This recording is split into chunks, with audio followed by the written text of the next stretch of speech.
Michelle. Where's our locations, John? Where are we tonight? Where do you want to be? Right now, where I am, John, because we have a good show tonight. It's episode 852 of the Video Game Outsiders, and I am one of your hosts, Michelle Madison. And I, of course, am your John Jacobson. So, yeah, we have a kind of a different show tonight where we have a guest coming on. That's right. In about an hour. So after our, game reviews and stuff. Entrepreneur. Yep. He's a blockchain expert. He's making a game. He's been involved with a lot of other games. He was at Ubisoft. He worked on Ubisoft's most popular game of all time, Smurfs and Company. That's right. We're going to be talking to Samson Mow.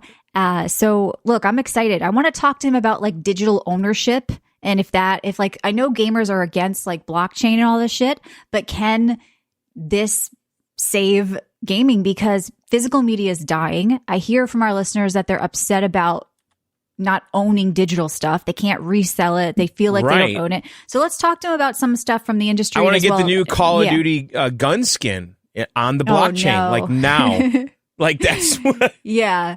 Kiwi says a friend of Sam Bankman. Yeah, we'll see. We'll talk to him. We'll find that all out. But first, we're going to talk about games and news. Some big games to talk about tonight. Do you think he thinks the Earth is flat? Is this I hope so. I mean, that's always fun. Hi, Badger. What's up? So yeah, we are live right now on twitch.tv/John and Michelle. We do it every Tuesday from 9 to 11 p.m. Eastern. And if you miss it, you can listen anywhere podcasts are, as well as on our free app, John, because we do tons of bonus shows during the week. Some are free, some are premium. We just did a PC Outsiders. The community does a show. And by the way, Crafty is sending Matt one of his Xboxes. So Matt will be talking about that next week, probably. Please tell me it's an Xbox One or Series S. I don't know. But Matt is the guy that gets the consoles. What? This slacker bum is milking our innocent listeners out of consoles. No, that was very nice of Crafty. So he'll thank him next week and talk about that. But yeah, John, if they want to support us, because we have like almost 20 years of the show, and if you want to get the whole back catalog and the weekly bonus shows, how do they do that? That's right, guys. Go to our website at videogameoutsiders.com. When you go there, there is a red premium button. Go ahead and click it. Go to the next page, sign up and go premium. It's $1.99 a month. And once you're premium, you unlock our entire back catalog of almost 20 years and all of the extra stuff we do every single week. Like Michelle said, Micro VGO, PC Outsiders, John shows on there. We do Netflix stuff, Amazon, Outsiders, Call of Duty, podcast, whatever. There's extra stuff happening all the time. If you want to keep up with it, go premium at videogameoutsiders.com, $1.99 a month. And then also, excuse me, I'm burpy. Grab our free app. It's on iOS and Android. Search for Video Game Outsiders. You can use that to listen to our podcast, the free episodes. Then if you're premium, you can unlock the bonus stuff on there or listen to the bonus premium stuff at videogameoutsiders.com. All right. And then also, anytime during the week, you guys can send us a voicemail at 520-FEEL-VGO. Just pick up your phone and dial that number. It can be a question, comment, whatever. Just pick up your phone and dial 520-FEEL-VGO. Tiger? Just saw the news that PlayStation and Ghost of Tsushima is going on the PC with full PlayStation support, trophies, and everything. Mm-hmm. I guess we're going to be asking the question, what is a PlayStation, like we asked, what is an Xbox? Because now the only thing is left is day and date, and I just need my PC and Game Pass, and I'm good. Yeah, we talked about this on PC Outsiders. We just did a PC Outsiders on the app. We talked all about this. And I think it's an interesting thing because there is an overlay coming. So PlayStation is not doing a PC app. They're doing an overlay. And it's going to have cross-play, quote, with PlayStation. So same account, same trophies, and may open up the door. Same friends list, same all of that. Right. Now, it's not cross-buy or anything like that, but it looks like potentially cross-progression could happen in the future. I don't know what they're doing here, John. They're setting the stage, right, for PlayStation we on PC. We unpacked this quite a bit on PC Outsiders, and my whole thing is this like a Trojan horse? Like it's going to start as an overlay, then it becomes a standalone app. I feel like I don't think they want the standalone app. I think they want to be on Steam because that's where the sales happen. I think they're smart at Sony. They know that they don't want a shitty Game Pass app. Put your shit on Steam if you want to please PC people. And you do. And I'm just thinking about friends lists and stuff, invites and chats and whatever. Like, no, I mean, it's so I have to launch the game to see my friends list. Most people are playing like single player Sony stuff. I mean, Helldivers, people are hardcore Sony guys that, and that's their community. They would want that, right? Maybe. I think they're more like isolated. They're just like playing Last of Us for the 100th time. Right? They don't want to pull up their friends list and see what they're Frank just like is offline. Doing. Yeah, they're no hiding internet, offline. They're hiding their achievements. Unless they're like achievement whores like Matt, or they're going to show off their trophies on Steam or something. But yeah, that's interesting. We talked about that on PC Outsider, so go get our app. And it's a bellwether for sure. I really think, though, I think it's exciting. I saw like Tom Warren, too. He mentioned he's like a Microsoft follower guy. They say he's a shill in our Discord. They call him a Microsoft shill. Yeah, I know. But he was basically saying the future of Xbox looks a lot like a PC. Yeah. And I think we're all going in that direction everywhere. Well, look, I'm a PC gamer, Nintendo so will be the last me. holdout. Nintendo will never do it, ever. They'll do it at some point. You think so? Yeah, that's right. I do. What are they going to do? I think they're going to bend the knee at some point. I mean, they dabbled in the mobile. And they're going to do it. Kind of half-assed. Mobile. That to me is dirtier than the PC world. You're on, that's weird. That is worse for the brand to me than if you had launched like a virtual Nintendo Switch that I could have purchased on the PC and you could have had a storefront. That's very Nintendo. You could have controlled it. But they put themselves on another storefront and mobile, and Mario was running around, and it was weird, John. I'm still not really comfortable. Go. Yeah, but Pokemon to me is not really Nintendo. It's a property they purchased. It's not an original kind of Mario Zelda thing, right? But still, they're benefiting from that, and that thing was a juggernaut. I think it still kind of is. So Kiwi says inflation is up like 20% in the last 3 years. Why are you still $199 a month? I don't know, because if we change it, our listeners will get pissed off, and they're cheap fucks, and we want to keep it. So if you want to support us, $1.99 a month. Look, if you're eager and want to support us more, come to our Discord and go premium there for $5. You can get a weekly podcast in there as well, and it supports us. So thank you, Kiwi. But yeah, so let's talk about some games, John. It's kind of a big week for me. I know you played some stuff too. Now, there's sometimes I play games and, people don't seem to care. Other times I'm playing games on Steam and I'm getting these messages from people and they're coming in and I'm like, well, what's going on? And here's one of those games that I played, and I know you played too. It's called No Rest for the Wicked. I got literally 15, 20 messages from people asking me what I thought about this game. Very curious about the game because they were either Ori fans, because it's from Moon Studios, who did Ori and the Blind Forest, or they wanted to know why the game had mixed reviews when every streamer seemed to love it. So they wanted to come to me to get the actual real opinion and the truth, and I really appreciate that. So I had a bunch of people come to me, shout out, and I said, look, I'm going to go over it with John on the show. There's a lot to unpack here, John. Don't you think? Because, it's weird to me that this game has so much buzz around it. Well, they really did the marketing, and it was kind of a double-edged sword because the marketing, to me, both helped and hurt this game. And I had a very different opinion on this game until I talked to one of the developers, because they were marketing this as Path of Exile meets Dark Souls. And they said, in one of the quotes, we are setting out to redefine the ARPG genre.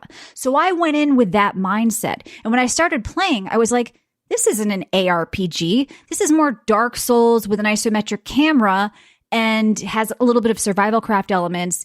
And, is this camera really doing something good for Dark Souls? Like what's going on here? So at first, my first initial impressions, because of the marketing, were not great, John, because I love ARPGs. I love Path of Exile. Yeah, it doesn't behave like one. And honestly, the combat's a little exhausting, I think. Well, look, so one of the developers and I had a conversation. Spongy. They said that marketing was marketing this different than the developer's vision and the developer's intent.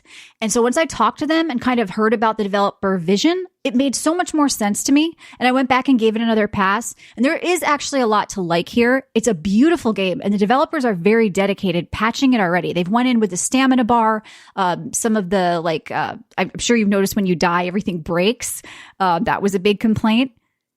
Did you happen to see that? I'm sure you died on the first boss or just lost everything and all that. I mean, I didn't play a ton, Michelle. I'm just going to tell you. But oh, okay. Well, that's all right. Go on. So durability was also sort of a thing that people were complaining about. And so they've gone in and they've tinkered with that. So what is this game? Well, first of all, the game is beautiful. The voice acting, the music, the art. It's weird, though, because I truth be told, though, I played this on my Steam Deck, really. And streaming, really. And I played a little bit on my PC. I don't get the beautiful thing. It looks fine. Really? I think the game is breathtaking, especially in ultra-wide. Breathtaking? Yeah, the art design. You're going that far? Because I saw headlines saying it was like one of the most beautiful games ever made, and I think it is very beautiful. However, Yeah. I don't know if that translates well to a Dark Souls / ARPG-ness, because I found myself fighting with the camera. Well, it's very Dark Souls. The combat was intentionally made like that. But I've heard it's supposed to be slow, and because there's going to be PvP potentially, or that was part of the vision in the beginning, was to have PvP. So they wanted it to be slower, which is weird. Like PvP, I don't know what's going on. They're adding co-op eventually as well. So did you fight the first boss? No. Okay. So once you fight the bosses, you can see the inspiration of sort of this Souls-like combat. Okay. What's up, Crafty? It is VGO day. So once I understood the developer's actual intent, I could appreciate the game for what it was instead of the marketing intent. They seemed hell-bent on trying to get Path of Exile or Diablo players. And if you're a Path of Exile or Diablo player, but not deliver on the promise. Well, though. Look, some of them are liking it if it's like their first Souls-like game and they've come out of the genre. But it's really, at the end of the day, guys, if you're an ARPG person like me, just know that it's really just the camera and maybe some of the loot. Okay, maybe some of the loot and the crafting or something like that. But this does not play like an ARPG. The mob density is really, really tiny. You'll run into 1 or 2 people, and that is intentional. So when you're talking about an ARPG, you want to blow up the fucking room. Right. When I played it, what I've played so far, it's very slow combat. Like you encounter which is not an ARPG. That's what I said. Right. So they shouldn't have marketed like we're setting out to redefine the ARPG genre. No, you're not. You're doing something different with maybe Souls-like combat, but you don't even bring up ARPG here. It's the camera. So just because you have an isometric camera, that doesn't make it the screenshots look like it, but exactly. It's not. So that's what kind of set me off at first. So look, it's $40. You can get it for $36 right now, the first 2 weeks.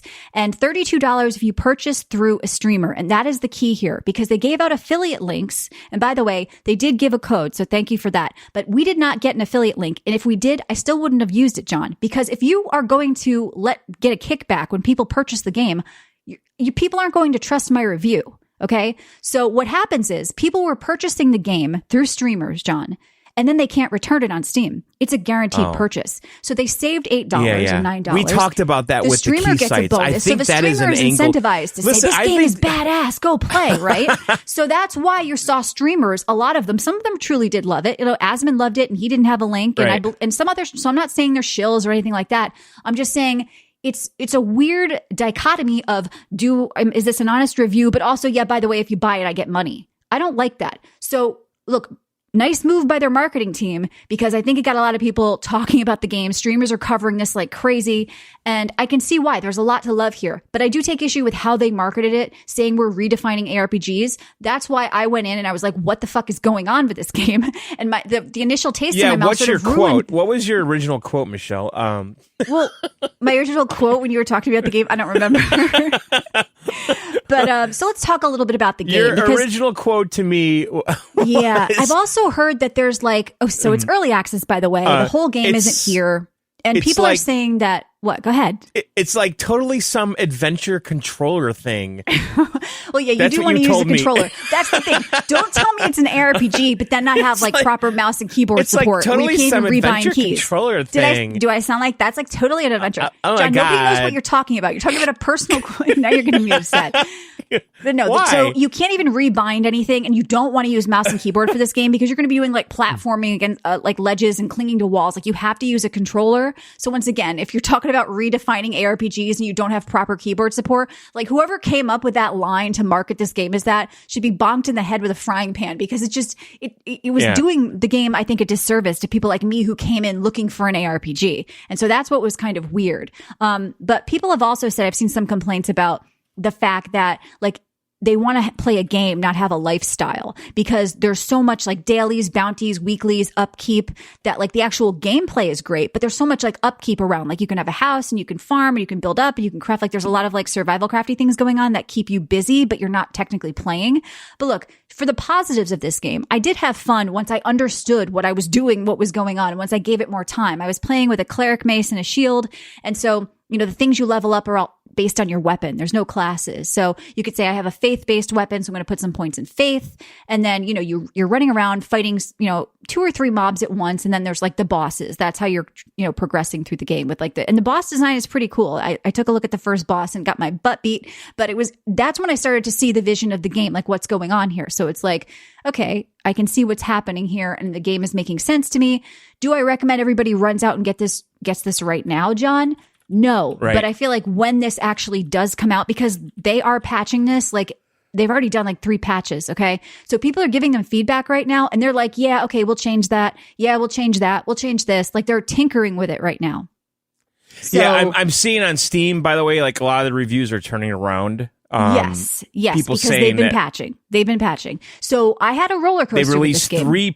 three patches in 4 days. People are saying the dev team is next level on this right now. They are. And so like there's been stash complaints because you can't craft from your stash and the inventory management is shit and the UI is shit. And they're like, okay, we're going to take a look at that. So like all this feedback they're getting, it's early access. And it's not early access like Power World early access. It's early access like, okay, there's a lot of problems here, but they can be fixed. That's what's happening here. So if you want to play early and support that, by all means. But I think like for me personally, I stopped playing and I will come back when it is actually done. Because there's just too much changing right now. Like the developers, that is the good thing, is that they are taking a look at it and they're doing all this and they promise no paid DLC, no anti-cheat, no microtransactions. Like what you get is what you get. And, you know, we're going to make this right. So that's why I'm confident about the future of No Rest for the Wicked. But it's just that right now for me. Didn't the developers said they're going to patch this until it's a 9, basically? Yeah, they're going to keep at it. I mean, everybody who played Ori loved it. And I think a lot of people reaching out to me were like, I loved Ori. Would I love this game? And it's like, well, it's not really Ori, okay? Just because they made Ori doesn't mean what it has from Ori is the beautiful design. And like I said, there's a story going on with great voice acting and music. And I like the visuals, John. I know you're kind of meh on them, but I like them. It's just very dense. Like it's just like, I can't describe how I feel about it, but it's just at first I was very frustrated by the camera and the vertical map design. And like I said, because I'm going in with ARPG brain and I'm playing Path of Exile right now a lot. Like I think I'm level 88 right now. So I'm running around this big open map and I'm blowing up entire screens. And I'm like, okay, how do I change gears now into this redefining ARPG? And I'm like, why did they say all this stupid shit? Like in all this marketing when they could have just said, hey, the camera's different on our attempt at Dark Souls or whatever. Like, you know, like do your own thing. Don't keep mentioning other games as like what you're doing and what you're taking on. Like you're not redefining the genre. Like you did something unique here. You combined a bunch of different things, but I think going in with that sort of mindset. And so people were very confused. Like I said, that I talked to, they were like, streamers love this. Why does Steam hate it? You know, kind of, Michelle, what's the truth? And I think that what's happening here, John, is a little bit of expectations being out of sorts because of the marketing, because of their other game, and because streamers got those affiliate links. Like I said, not all of their reviews are bad. I'm not saying that. I'm just saying that I think it really got a lot of attention because streamers covered this and they marketed the shit out of it, John, with those links, like to be able to get the game for like, what was it? $32 or something, compared to 40 when it comes out. Like, so that kind of got people excited. Like, oh, I'll just buy it now, you know, but it's like, wait, it's not done yet. It's like half of the game, right? It's like 20 hours now or something. So I don't know, John. I don't even know if we really talked about what the game is, but I mean, listen, I'm kind of like in it. I don't hate this game at all, what I've played. And I think it's going to be a game that I play over the summer on the Steam Deck. Like I see the potential and I think the controller, I actually appreciate that controller aspect for some reason. I thought Diablo 4, although totally different game, played great with a controller. And sure it did, but Diablo 4 also played great with mouse and keyboard. I can't knock them on that. This game doesn't. You have to jump across ledges and holding things, and it's not a mouse and keyboard game. And that for me, when you're making a PC game, because it's not out anywhere else yet, if you're going to put a game on PC, you have to find a way to make the keyboard feel good, and you have to let us map buttons. And like, that's a simple thing. So the developers are going to have to work on that. That's like a quality of life thing. But so your actual gameplay, what did you do? Because I don't. I was on a boat and it crashed, and now I'm in a place and I have a sword and a shield. Okay. Did you kill some monsters? I played about an hour and a half of it, Michelle. I killed monsters. Yeah. I don't know. Nothing really stands out, to be honest. I was just kind of going through the motions, like. There's main story quests, side story quests, and bounties, and there's bosses that you can kill, and there's a house you can get, and there's all this stuff that you can do. But like I said, the little things like stash management and the inventory like I said, the developers are going to work all those kinks out. So I wouldn't recommend that somebody rushes into this, but I think it's quote one to watch, John, because I do feel like they did actually. There's some talent behind this. There is some vision behind this. It's just I don't think we were offered that clear vision by the marketing. And so I recommend No Rest for the Wicked later. That's my honest opinion. Let the developers work on it, and they are going to. I'm rooting for the game. Is this the double-edged sword of early access? Because everyone's expectations because not are all out of early check. access is like this. No, their expectations in check when they say we are setting out to redefine the ARPG genre. Why did you say that? But you release an early access game, okay? Yeah. Okay, let's just call it a beta or whatever, right?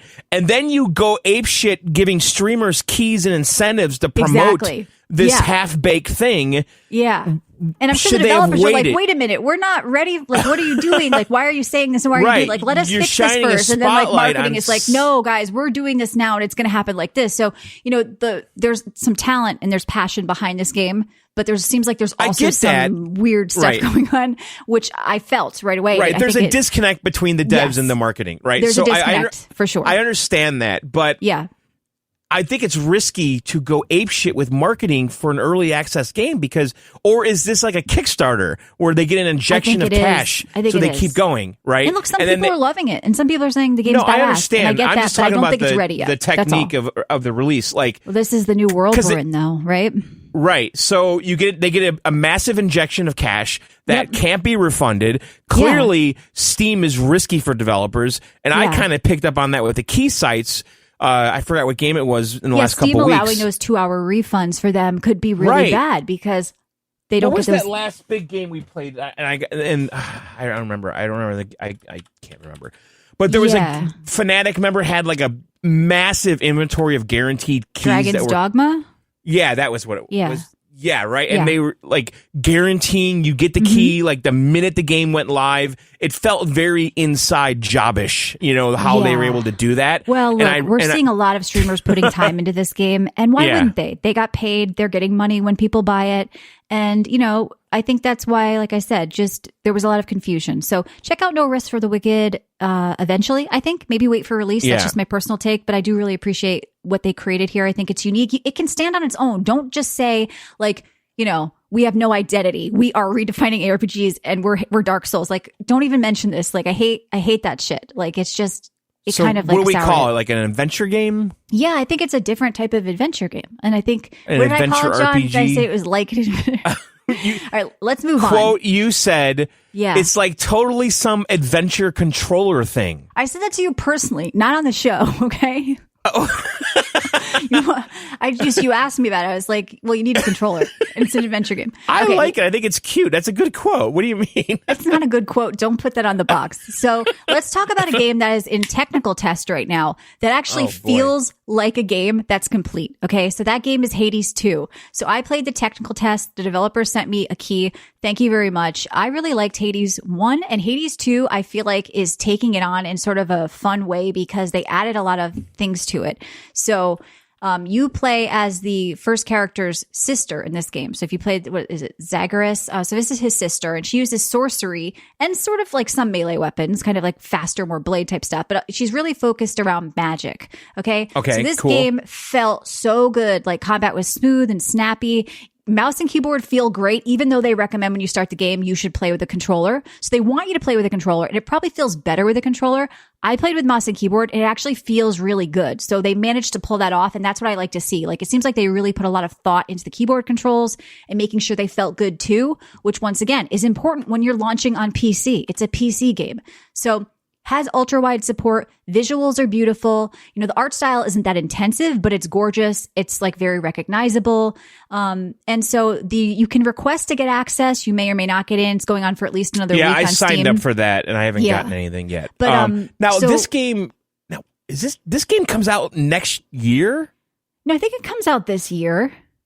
Does it say we expect Hades 2? I'm on PC Games and says release date to be around March 2025. That's crazy because it feels so good. I mean, maybe they don't have enough done yet, other weapons or whatever, but like, I can tell you right now, like, feel safe to buy this game or pre-order this game whenever that happens. Yeah, so they're going to release it in early access, Michelle, quarter 2 of this year. Yeah, so early access for this game, though, will feel fine. I can tell you right now because the technical test felt fine. The technical test felt great. Like I had so much fun and I wanted to go play more of the technical tests. So like you can feel good about Supergiant. I think they're the company, right? So you can feel good about playing this game and pre-ordering this game. Like already the technical test feels better than some games when they get full release.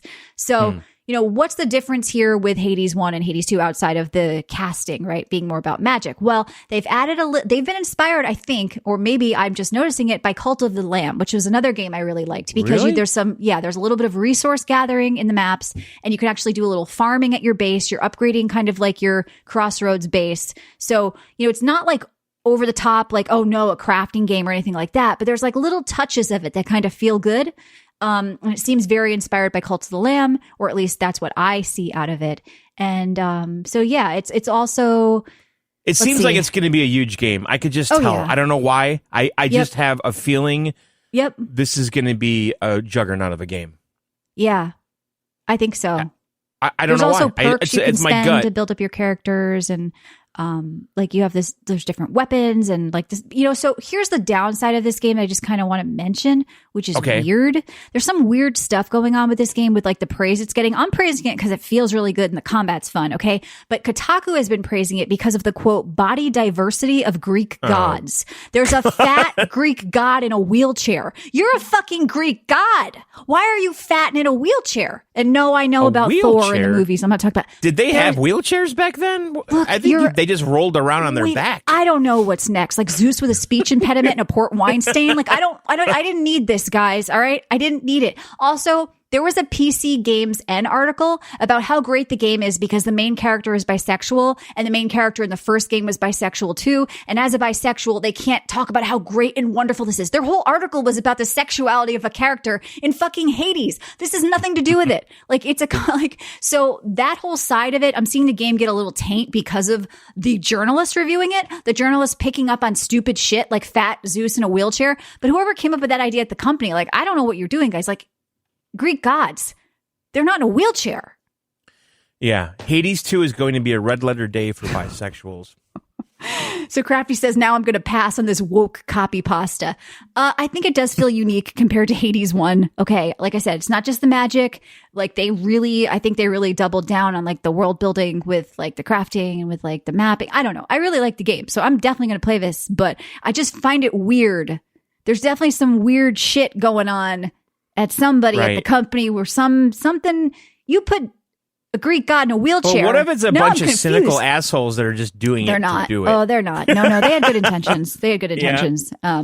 I've been in their Discord. I'll put it to you that way. So it fits. But if that's their vision, that's their vision. I'm going to play and support the game because it's fun and the combat's good. So like I said, nobody's really going to care about this other stupid shit that we don't want in our games, like a Greek god in a wheelchair. Like, we don't want it. But we're not going to care if the game's good. And we'll support it if the game's good. And the game is good. I'll tell you that already right now. From just the technical test, this game is going to be big. It is going to be good. And I think you can confidently play it in early access whenever that happens. So Hades 2 is pretty fun. Yeah, I want to play it. That also, this is a perfect Steam Deck game, by the way. Yes. It's going to be great. And they already had like ultra wide support and, like I said, decent support for keyboards too, even though they recommend controllers. So like, I can't knock really much about it outside of like the weird shit going on that some of the journalists have been latching onto too, praising it because this game is great because they have body diversity of Greek gods. Like, you say something stupid like that and I just want to get a gun and shoot my brains out because body diversity of Greek gods? What are you talking about? Greek gods are supposed to be like the most pristine specimen of people. But they all have tiny penises.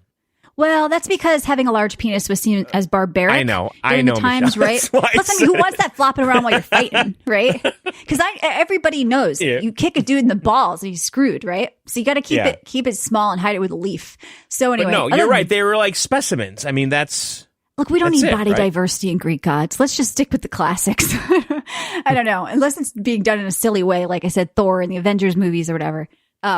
But anyway, so let me talk quickly about the last game I played, which was kind of a shocker for me because it's made by a mobile studio and it's called Shadow of the Depth. And I got a little addicted to it because I played the demo and I think you did as well. And I picked up the full game today and the demo stuff carries over. So it is a top-down roguelike game, very, very top-down. Like, the perspective takes you it's a like little bit Gauntlet, to get used like, to. Yes. The characters, it's you like see their shoulders and arms, yes, it's like exactly. literally I was like gonna you're bring on top. up Gauntlet because it reminds me of a very game gauntlet-y. I would have played as a kid, and I played tons of Gauntlet with my dad and sister, and they really nailed the atmosphere of the dungeon in like a medieval church, and there's like choirs going on in the background, like it just they nailed the art and the atmosphere of this and this old school kind of Gauntlet. So there's like 5 characters. I really like the hunter so far. I'm trying to unlock the sorceress. You basically go through these dungeons, picking different perks, killing stuff, killing bosses, getting stuff that you can spend, as permanent upgrades, a typical roguelike.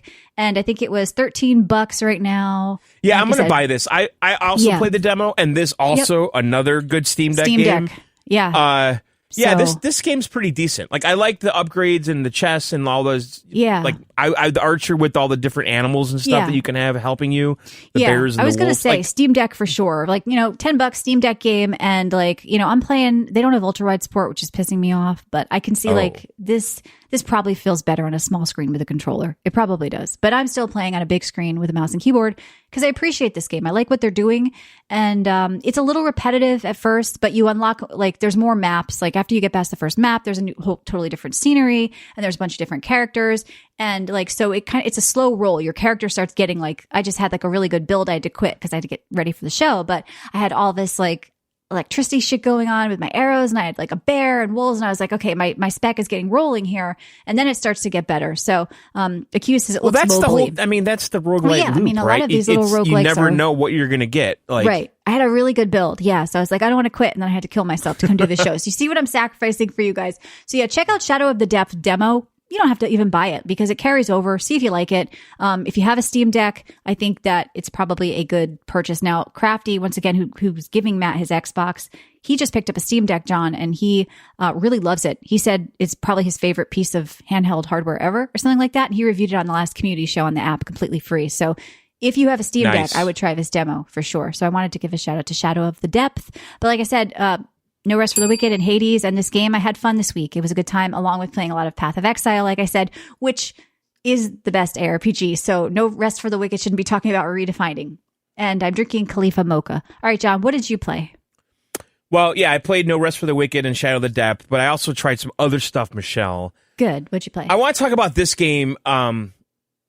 This game, it's called Skur Ritual. Oh, yeah. I heard people talking about this. You know about this? Okay. Now, there's a demo. Okay, there's a demo, and I played the demo. Okay, so if you're a fan of Call of Duty Zombies, Treyarch-style zombie stuff, endless waves of zombies, you're going to love this fucking game. And I played the demo, and I have to say I was hyper impressed with the shooting, how it felt. I think it looks fine. It's not like, oh my God, but it's very atmospheric and dark. And it's basically a round-based, like zombie, almost roguish shooter. And there's you play single player or co-op. I would love to play co-op with Matt on this. And the formula is pretty basic. You are killing waves of zombies. The first wave's 20, and then you're getting this currency. You can use the currency in between rounds to upgrade your weapons and your abilities and all that stuff. And then the next round comes. And at the same time, you're trying to complete objectives on the map, and it gets fucking batshit crazy. And I was just so impressed with the shooting and everything, like, because it's kind of like a small team, I believe, Michelle, like an indie developer that made this. Yeah. And they made a really competent shooter. So yeah, I'm absolutely recommending that if you're interested in it or like the Call of Duty zombie shit. Yeah, so it's SKER, Skur Ritual. There is a free demo right now. Yeah, it's pretty good. It's actually really good. And I don't know if I'm going to buy it though, $20. If I can talk Matt into buying it, I would play it co-op. I mean, do you like these kind of games at all? These just... It would probably be, like I say, if my friends picked it up, but it's hard to get people to play new games sometimes. So I don't know. I'm probably not alone, but I think it's cool because I heard people saying the exact same thing. People are like, if you like Call of Duty Zombies, check this out. That's what everybody was saying. Right. And honestly, it's kind of rare that I play a shooter that is amazing. Not that this is amazing, but a lot of like the indie shooters. Yeah, there's always something janky. Yep. Some of the people in reviews said there was jank. I actually didn't really feel jank in the shooting. I thought it was pretty good. And and again, it's everything's like really dark, so you can't really tell what's going on with the graphics completely, but it looks decent. I don't know. I think this game's pretty cool. Screw Ritual. I played it on PC. I did not try it on Steam Deck. All right, the next game I want to talk about though came out today, and I decided to buy this, and it is a Metroidvania. It's Tales of Kenzara. Tales of Kenzara. Tales of Kenzara Zao. Okay. And it's a Metroidvania game. I am kind of down on this genre, although I did play that stupid Mickey Mouse game on the beach last year and finished it. Is it an actual Mickey Mouse game or just a Mickey Mouse game?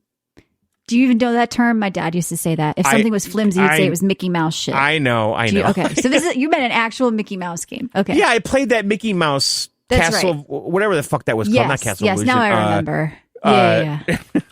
Like that thing just got the hooks into me on a vacation. Disney Illusion Island. All right, so like that's the last Metroidvania I liked, and I was obsessed with finishing it on the beach, and I did. So anyway, I went into this thinking, okay, this kind of looks like it might be a little bit like the new Prince of Persia game, which I mildly liked. And I guess there's a story behind this. It's a UK development team. The guy that created this, or his vision, he basically was inspired because his dad died to make this game. I don't care about these stories. How is the game? Keep your but I'm just telling story to yourself. No, I mean, no disrespect, but is the game good? Is the game fun? Well, the game.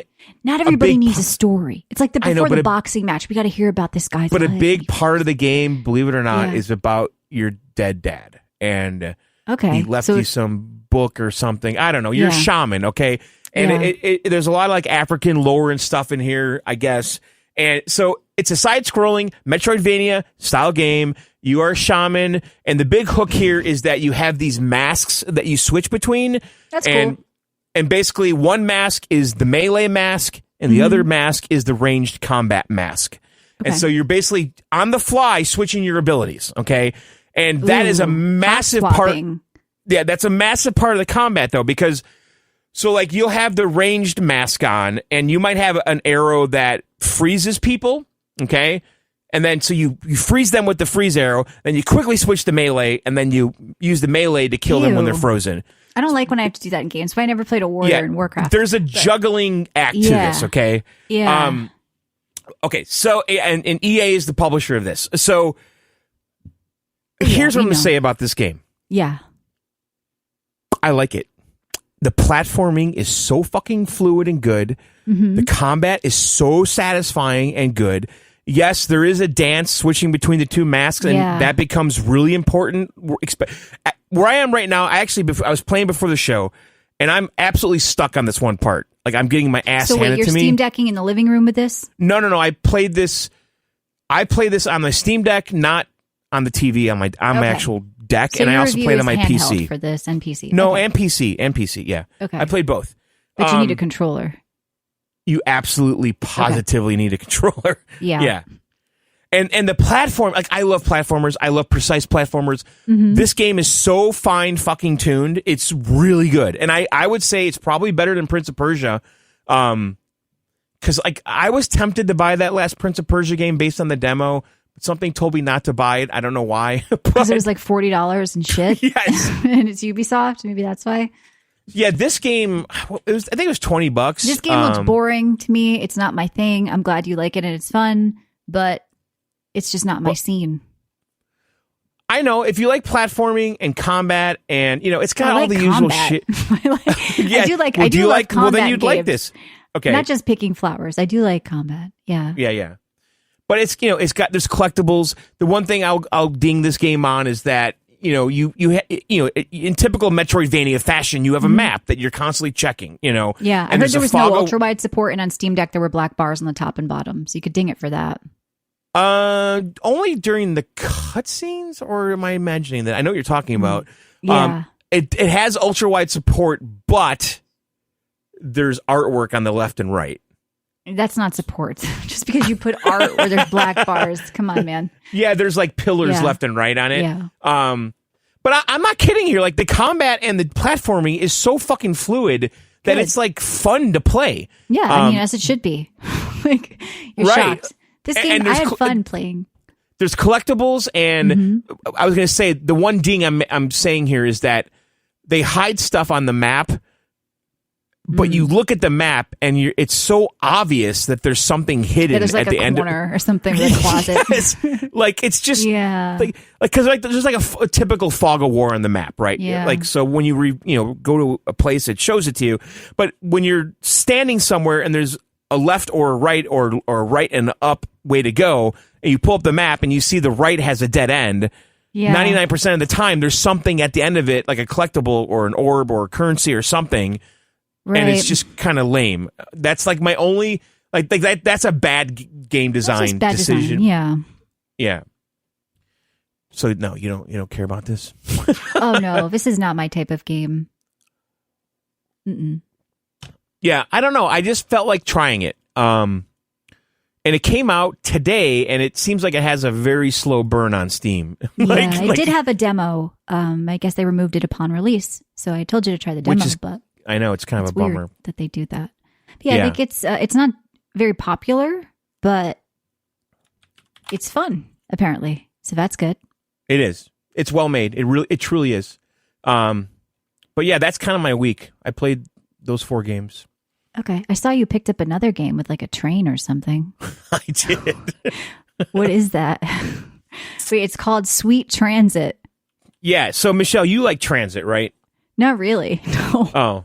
Well, if you did like public transit at all I costs. assure you that you would like Sweet Transit. Well, I mean, I played one game once where you had to like move streets around to like make the traffic flow. That was cool. What are you doing in Sweet Transit? Did you play it all?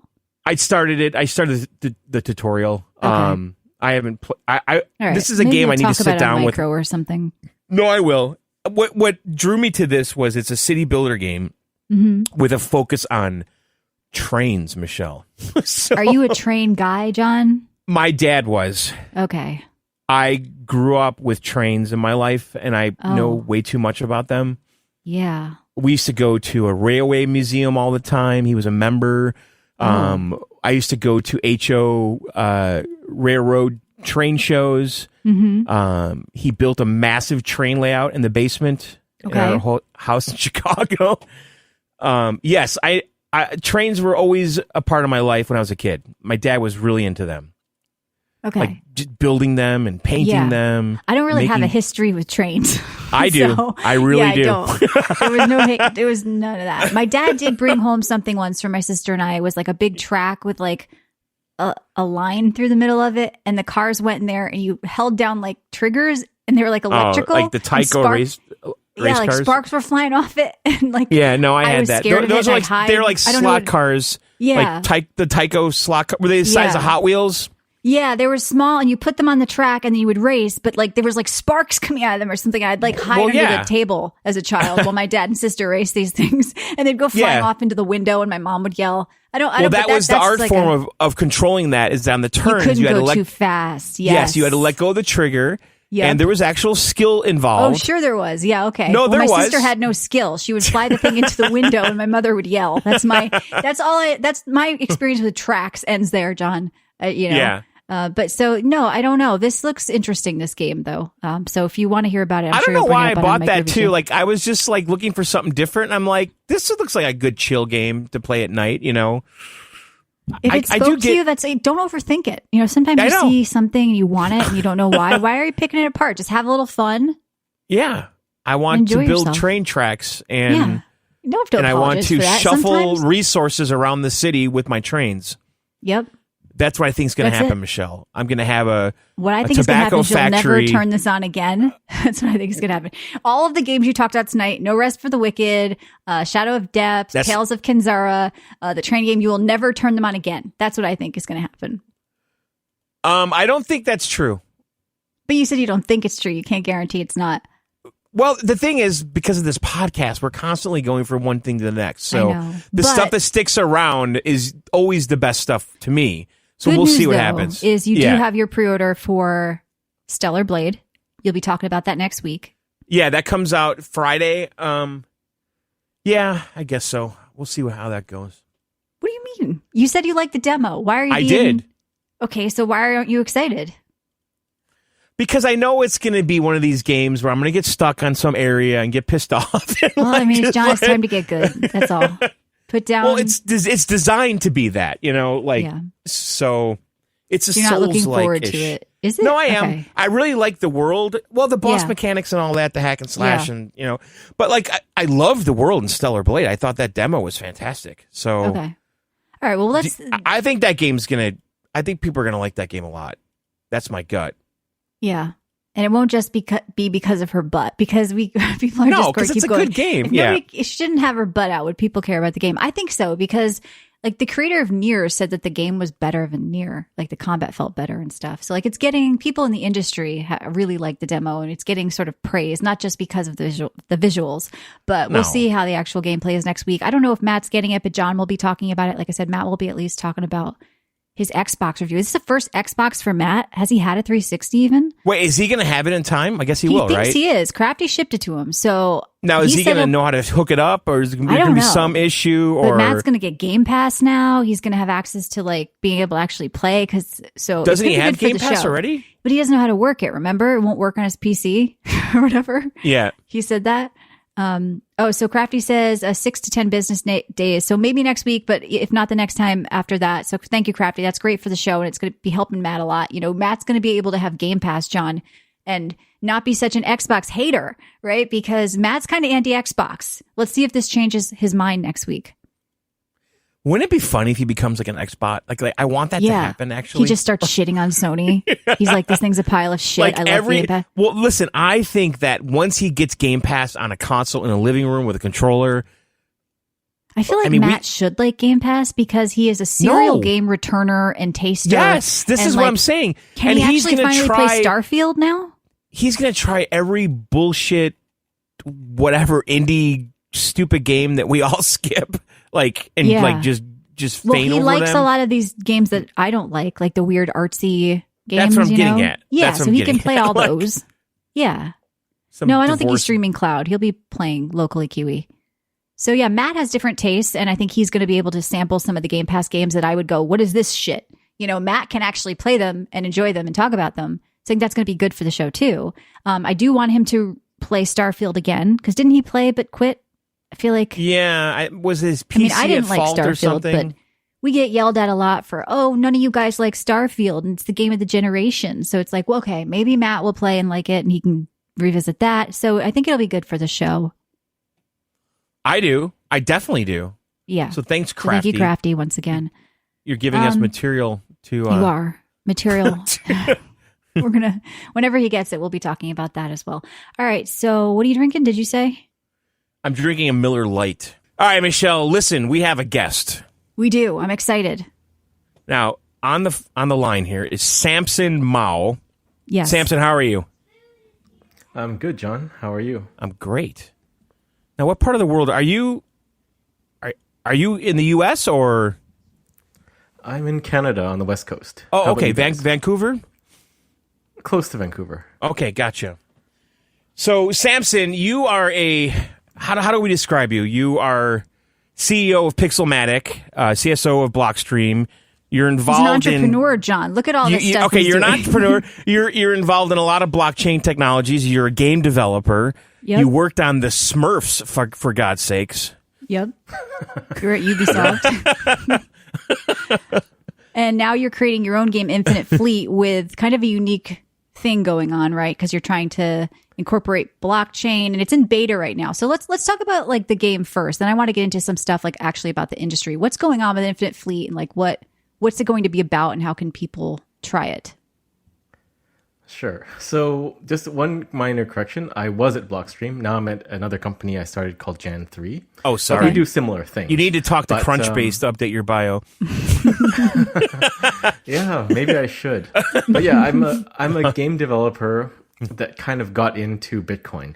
So maybe we can take a step back a little bit. So this podcast is I haven't done a game podcast for years. Talking about really? Okay. Oh, cool. Well, I'm glad you're back in the biz. I talk a lot about Bitcoin. So this is a bit of a departure for... That's okay. Me. I dabble a little bit in that. Yeah. Okay. I was scared initially to invest because it was around the time the Silk Road stuff was going down, and I thought I'd be on some list. A long time ago. I know, it was like $600 or something. Mm-hmm. So I should have. But anyway. Yeah, me too. So you're a big Bitcoin guy. And by the way, we just had the big halving. What does that mean exactly, by the way, to a layman like me? Wow, you know about the halving. I do, yeah. That's good. Okay, that's good. So the halving is when the supply of Bitcoin being produced by the miners is cut in half. And that happens roughly every 4 years. So okay. Essentially, supply is becoming more and more scarce. And it will keep on cutting in half every 4 years until the block reward that the miners get is almost zero. Right. Now I look, because I mined like on Nice Hash and stuff, like, shit coins for Ethereum. Like, is mining Bitcoin even a thing anymore with electricity costs and all that, or it's still viable? It is still viable, but it really depends on what your setup is, how much you're paying for power. Right. A lot of people mining at home might mine at a loss just to generate heat and secure the network.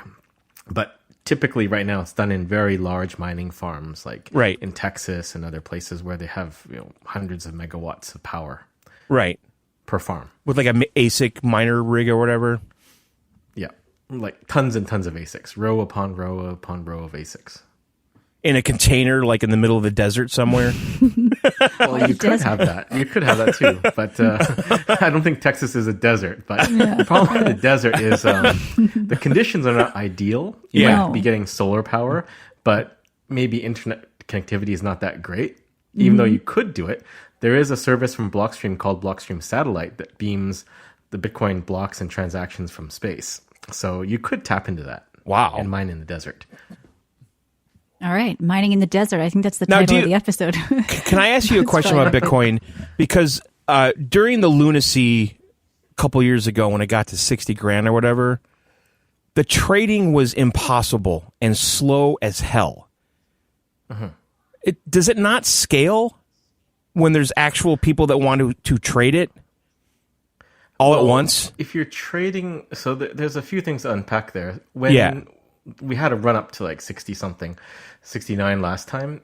A lot of the exchanges where people do the trading, they were clogged up because they have to onboard people and run them through KYC and all those things. Sure, but I have a cold wallet. Just transferring from that like to Coinbase would take like 20 minutes when that was all going down. It can, but the fees are a byproduct of popularity and demand. So the more people want to transact, and the more they're willing to pay, the more expensive it will be. So the way to get around that is to use layer 2 technologies like the Liquid network and Lightning and other off-chain mechanisms to bypass main chain when there is congestion. But you should treat it like the weather. Sometimes it'll be rough and stormy and sometimes clear. And you just have to understand that if you're going to go at peak frenzy from your cold wallet to an exchange, you're going to have to pay top dollar probably. Right. Because I was just thinking, because when that was going on, like, how is this, like, the future, the promise was like, you can go to 7-Eleven and buy a Monster Energy drink with Bitcoin. But if it's going to take 20 minutes or 10 minutes or whatever, how does that, so you're saying there's a way around that with this other layer? Yeah, with Lightning and Liquid, they are ways to scale Bitcoin. So Lightning is micropayments using channels to move funds around. So if you think about Bitcoin, it's really a settlement network. You have one blocks every 10 minutes and about 2,000 something transactions per block. So it's never going to be meant for payments because you need to wait 10 minutes for a confirmation. That's like when your transaction is settled and it's indelible. Right. But with Lightning, you can pay instantaneously, and Liquid has 1 minute block times. It's a Bitcoin sidechain. But we have a wallet from Gen 3 called Aqua. You can check it out on the app stores if you want. It can let you pay in Lightning and Liquid. So you would be able to go to any store in the world that is accepting Bitcoin on these networks and pay, and it'd be almost instantaneously. Is this kind of like an escrow thing where it's like a middleman kind of in between? It's another layer of Bitcoin. So if you think about the internet itself, it's also scaling in layers. You have base layer infrastructure of wires and stuff, and then you have TCP/IP, HTTP, applications, and other things. So it's all kind of interconnected to scale the network itself. And it's the same for Bitcoin. Another analogy is like rockets. You don't have a massive rocket that's single stage. You have boosters, and they separate and drop off, and then you deliver the final payload with a smaller thing at the end of the rocket. Gotcha. So Michelle, are you into this? Yeah, no, I mean, because look, I'm interested in video games, and I know that as gamers, we're kind of like a little turned off by some of it, but I feel like we have to get used to it because physical media is going away. People are very concerned about digital ownership or trading. So I want to know, like, what is your vision for Infinite Fleet? Because it's a sci-fi MMO strategy game, okay, and it's in beta right now, and it says, like, you're kind of interested in how this can benefit both gamers and developers, like this sort of technology. Like, what is your vision for the game, and how is it going to work? Right. So the reason I was segueing into Bitcoin is because I wanted to address some things that you guys mentioned before, like blockchain and crypto. Right. Okay. So as Bitcoiners, we don't like crypto because we think crypto is scammy, and even blockchain is scammy too. There is only one decentralized blockchain, and that's Bitcoin.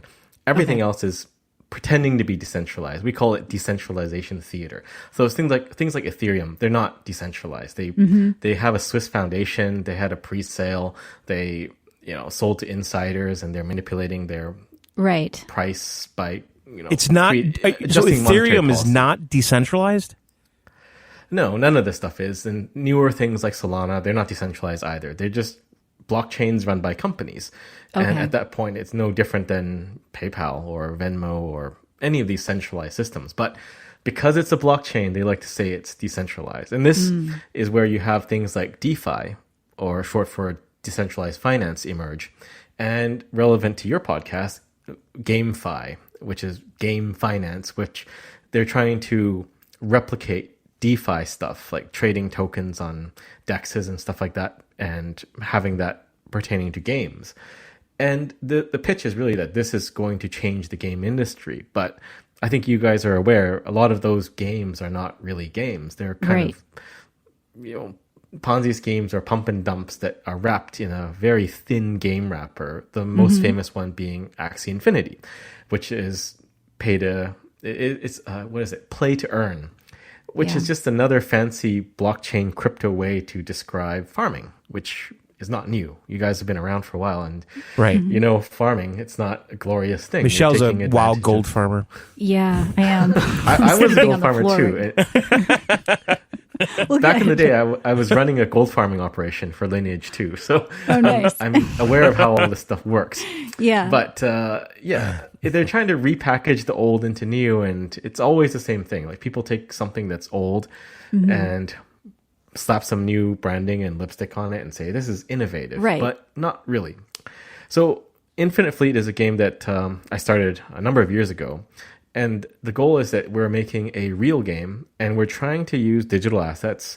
For lack of a better word, we can call them NFTs. I don't like to use the terminology from the industry like GameFi, play to earn. Which is wise, because there is a lot of ick around it. And it sounds like you feel that too. Like in your, because that's the thing, like these terms that people really don't understand, and we don't know what's going on. And then we kind of like recoil from it. So it's good. Now, okay, Samson, you kind of blew my mind when you told me Ethereum was not decentralized. so if I have an asset from your game, a skin, whatever, and it's on your ledger, your blockchain, right? Yep. What is that on the BTC, the Bitcoin ledger, or is it on the like Ethereum? Like, a lot of things are on the Ethereum ledger, right? Like NFTs and other crypto coins and stuff. So where is your ledger live? Where does how does it work?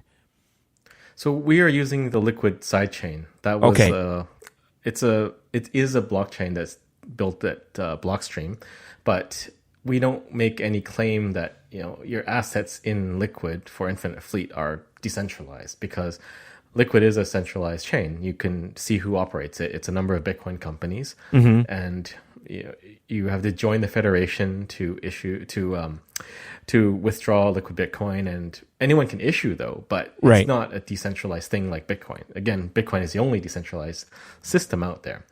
But a lot of games these days, like especially the GameFi games, they like to say it's a decentralized game, but it's not, because you're using a centralized blockchain probably, like Solana or other things. Ethereum is too expensive for games these days. That's why I think the Axie guys made their own blockchain too. But I mean, you just think about what I'm saying here. Right. They made their own blockchain because Ethereum was too expensive to use. Right. Like that's like you and Michelle making a blockchain. Is that decentralized? Right. The thing is, we've kind of had this conversation before. Like if Activision made a blockchain for your COD, your Call of Duty guns, but they're controlling it. It's almost like just a marketing thing at that point. Currency in a mobile game, like you're buying their gems. Like it's weird. Yeah, exactly. So we're using Liquid, and if you imagine Liquid, it's a federation. It's made up of a bunch of Bitcoin companies, but technically you could have a blockchain that's a federation of a bunch of game companies. So it could be Ubisoft, Activision, Microsoft, and blah, blah, blah. So no one entity is controlling the whole thing. It's, But can someone pull the plug on it? Well, the way that Liquid is designed, 1/3 would if 1/3 stopped operating their hardware, the functionary boxes, then the blockchain would stop until you resume. But they can't really shut it down. And plus, it is a public ledger. So someone could take the node, you can run a full node for that, and you could spin up a copy of the federation with new signers and continue it. So it has some resilience and ability to have continuity outside of the existing group. But no one party controls the whole thing. So it's a better system than, say, one company, Activision, controlling the whole thing. It's a federation. There is no other way to put it. But I think that. But do you think like EA would want to do that with Activision and Nintendo and Microsoft or whoever go together? No, not really. Yeah, because the benefit is that you control it. You can control it. That's why people want to make their own blockchains, right? And they can make money off of that. And if you control it, you can beat the other guys. You'd want to have your own chain that everyone else comes to, but of course, then everyone will have their own blockchain, and we're back to square one. So this is why I think Infinite Fleet could be interesting. If we can create these digital assets on an open system like Liquid, potentially other people would gravitate to that down the road. But we're actually planning to migrate away from Liquid for the game assets into a new tech called RGB, which is more similar to Lightning. So there is no blockchain involved. It's still digital assets and using cryptography to create and transact these digital assets, but it is far more scalable because blockchains are inherently unscalable. And that's also a key thing that these people pushing DeFi, GameFi don't tell you, is that a blockchain is not scalable. It's the fact that it is a chain and every transaction has to be broadcast to every single node on the network just means it'll never be able to serve hundreds of millions of people or a billion people. It's like having a YouTube that anytime someone uploads a video, you would have to have a copy of that video on your own machine. Right. It's just inherently bad for gaming, like what they're trying to adapt to it just because it's trendy or some money-making thing where it's like you're taking a different philosophy with Infinite Fleet on how it could work for gaming. And like you said, be good for gamers and developers. But right now, everybody's trying to find their way with it. And as gamers, we're kind of like, okay, what is this weird stuff? What do you guys like? We're kind of like still confused, but it's like. So Samson, on your game, so your assets are on your ledger or the Federation's ledger, right? And then is it like, so you can resell them? Is that kind of the idea, or take them with you to the next game or what have you? Yeah, so generally that's the idea, but I maybe I should just recap what Infinite Fleet is. So is it a Star Citizen-y type game, or tell us about it? Sort of. So it's sort of I don't think there's anything you can compare it directly to. It's a fleet-based space game, and the goal is that you can have an experience similar to let's say Star Wars or Star Trek, where you have a whole bunch of ships fighting a whole bunch of other ships. Okay. So right now you can control 5 ships. So it's not like EVE Online where it's one ship, or I think Star Citizen's also one ship. You're piloting one ship, but it's more about managing and commanding a fleet. So it's sort of like EVE Online meets an RTS-ish, but not hundreds of units, but 5 units. And you're upgrading these ships, collecting them. Some of them are collectible. And you can claim territory and colonize planets. And right now you're fighting an alien race, but we plan to make it PvP-able in the future. So would fight the human faction itself. But it is a space game, and it's sort of like EVE Online and Star Citizen-ish. Well, good. I mean, hopefully, John, you can try and review it too at some point. Yeah.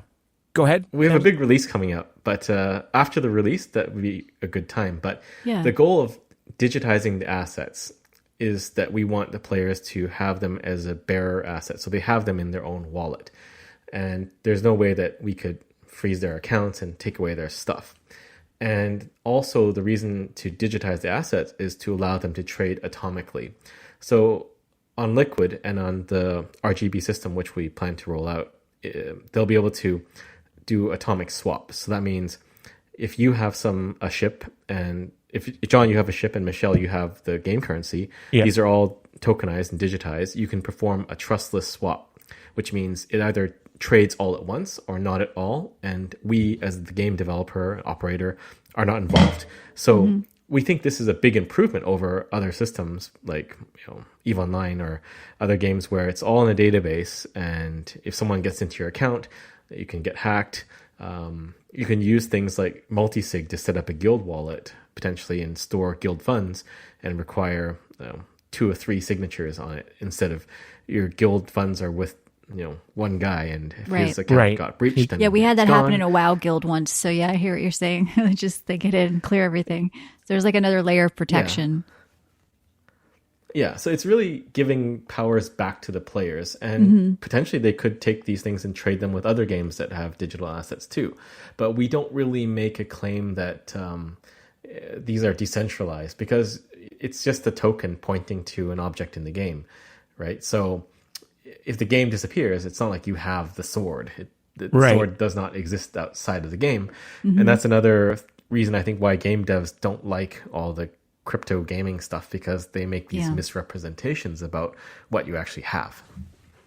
Yeah, it's messy right now, but it's not. See, we've talked about this before. I like the idea of like unlocking some skin or blueprint in Call of Duty, and somehow that could be used in another Activision game or something. Like I could bring it over, like, and it is truly my asset. Like I own this, and I could use it in multiple games, and then and then sell it. When there is like, Activision doesn't want that. I want you to buy it again. So no, I know this is, but in a way, there's a bunch of. Yeah, but like in a way though, like I have skins in Call of Duty that I've had for 2-3 years now because they keep a very specific want. I want my skin in all the games. Like I've done this in Blizzard games. Like you can unlock this in that game. But this is a use case scenario though where I truly have ownership on some ledger somewhere where it's absolutely mine. And if I decide one day I don't want to play Call of Duty anymore, I can sell we hear them removing accounts every day. I mean, you could have someone who has some violation that's not even Blizzard could just ban your account, and you've lost everything you've built through the years. It sounds like you're trying to give quote unquote power back to the player, the ownership back to the player in some way, where it's like you're not involved in some sense, like you own this. So developers now, do you guys don't take a percentage that. of the coin on every transaction? A lot of the crypto games do that. Yeah. We probably won't. So we don't. So the game currency is also a tokenized asset. We haven't finished the tokenization system yet. So just be cautious about expecting too much. So a lot of games go about this the opposite way, which is they create the tokens for everything first, and there's no game. We actually built the game first, and now we're working on the tokenization of the digitization of the assets. Because we wanted to make a game, not just a loot box that you're pressing buttons for tokens. So when this is all done, yes, you will have possession of the game currencies and the items too. And that is a separation that I believe will benefit the players in the long run, because you have that segregation of game and assets. So if you play the game for 10 years ideally, then you're not going to lose all your stuff if you got banned for, shit talking some kid somewhere or whatever. Right. So I think that's a better way to do it, and the players can swap them for other things. Now, the point about Activision is like they could do this. Any of these companies could do it already, but I don't think they would, because the current system works better for them because they get to sell new things every single game. But I think it'll be smaller game companies like us maybe that try this. And if it does turn out to be popular, maybe it is something that the bigger companies do adopt and roll out to their user base. Right. I mean, could you see a future where, like Steam, for instance, your ownership of a game is on some ledger somewhere, and you could sell that to someone else? Like, I'm not going to play I'm not going to play Grand Theft Auto anymore. I'm going to sell it to Michelle for whatever, Yeah. Mm-hmm. Well, that's the ideal case, but there's a couple problems there. There's a crypto project, I think it's called Wax or something. They tried to do that, but they were only able to tokenize some, which game was it? Counter-Strike items. So they have some Counter-Strike things, but they weren't able to onboard more games. So it's kind of failed because they only have one thing, which is Counter-Strike stuff. And this goes again to the game companies not really interested in doing it, because why would they? So you kind of have to start from scratch, I think, and bootstrap the whole system. But your point about Steam is a problem too, because Steam doesn't like crypto games, and I think it has to do with all the scamminess. And just the scamminess of all the projects. So if you have anything crypto related, you can't put your game on Steam. So we weren't able to put Infinite Fleet on Steam. We're seeing if we can put it on the Epic Store, but the problem is the crypto guys have poisoned the well, right? So if they weren't so scammy and bad, we might have been seeing these things emerge on Steam, but a lot of them are just simply not games that are money grabs, and Steam blocks it. Yeah, which I get. I mean, I love Steam, and the problem is, people don't really buy stuff on Epic. They play Fortnite, but they don't really buy stuff on Epic. But it sounds like you said, they poison the well, and that's why there's a lot of confusion around it. So I think I have a better understanding. John, you're shocked about Ethereum. We're learning here. But, well, it kind of blew my mind, actually, because I thought Ethereum was one of the OGs, and so someone can pull the plug on Ethereum any day if they wanted to? Well, they can pull the plug on a big chunk of it. So most Ethereum stuff, infrastructure, runs on Amazon. So if Amazon got some order from somebody to say shut down Ethereum, most of Ethereum infrastructure would just go offline. The AWS servers, right? Yeah, because mostly it's all running on AWS, and most of these projects are on AWS. That's why they're not really decentralized. But the bigger problem is the rules of the network. The rules of Ethereum are managed by a couple developers, and they can change it, and they have changed it numerous times. They changed their monetary policy to make Ethereum value go up. They try to add more things, change the scarcity, make staking rewards higher so that you get more payouts, and they do all these things to kind of tweak policy. That's why Bitcoiners say it's centralized, because they can basically do whatever they want. Now, you can't really change anything on Bitcoin. You could, though, because so I saw with Binance when it was locked down and I couldn't get in there. What if they did that to Coinbase, or, because the normal average person is using Coinbase, right? Which is like the PayPal of crypto, right? Could the government step in and shut all of those just generic, trading, whatever you want to call them, like Binance? Because they shut Binance down, right? And I had some stuff in there. Could they do that to Coinbase? Is that a way where they can regulate it? And even though Bitcoin's not centralized, the government could come in and just make it really hard for an average person to trade. Yeah, that's always a risk. The government can basically do whatever they want to you, however they want to do to you, right? I mean, COVID's another example. They can just lock you in your house. But I don't think in the US they could shut down Coinbase. The SEC is trying to say Coinbase is listing securities. And I think a lot of these projects that they list probably are securities, right? They're effectively companies that people set up and made a token, and they're bypassing securities laws. But they wouldn't be able to shut down Coinbase because it's like a publicly listed company, and I think there's still some rule of law in the U.S. Other countries, they can do that. Okay. They can just But do you remember when they blocked Binance for US IPs? Like you couldn't use it?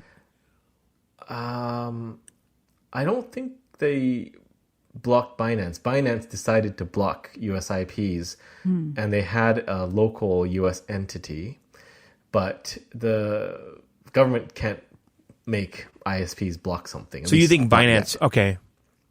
So they're basically covering their own asses. So they don't want US IPs, so that US government doesn't go after them. But they did anyways. Right.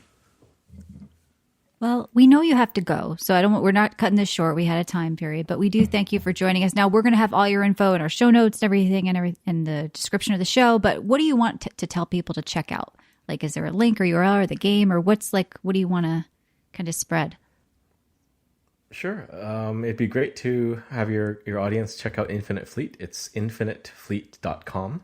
We have a new release coming out, fingers crossed, in about 1 to 2 weeks. Mm-hmm. We weren't able to push the release out for probably 6-7 months now, but we have a really big one. We saved up all the changes. So this will be a pretty sizable update. And we have a lot more interesting stuff coming out too. Awesome. Well, thank you, John. Anything else? Thanks. No, I found it all really super interesting. No, this is interesting. So follow along. I think it'll be fun if you guys play the game, then we can talk more about the game itself. Because I would like to do that. No, when the game is out, definitely do that. John loves these types of games. Like, this is his thing. So, yeah. Well, I'm a big Star Citizen fan, and I've purchased really expensive ships in it that I don't own anywhere. Yeah, no, you paid monthly fees for ships for no reason. So, all right, cool. But you can play it right now, right? There's a launcher you can download and play the closed beta. Is that right? Yeah, but the new version is going to be better. It's got a lot more stuff wait a in week there or two at this point. Yeah. Yeah. All right, good. Well, Samson, I find it all interesting, and you blew my mind with Ethereum. We're all mining in the desert. We'll touch base again after we play the game. We'll give it a review. We'll talk about it. And so is it okay for me to go back to mining like on NiceHash, or is that just a bad idea?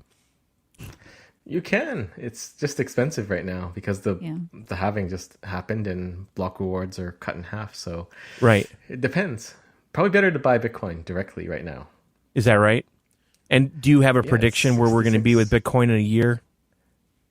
Well, I have a standing prediction. You can Google it. I saw it, like $1 billion or something. What? Yeah, I think we'll hit $1 million in this year or the next year. $1 million? Yes. That's pretty bold. I like it. I mean, it's like 60-something thousand right now, right? So...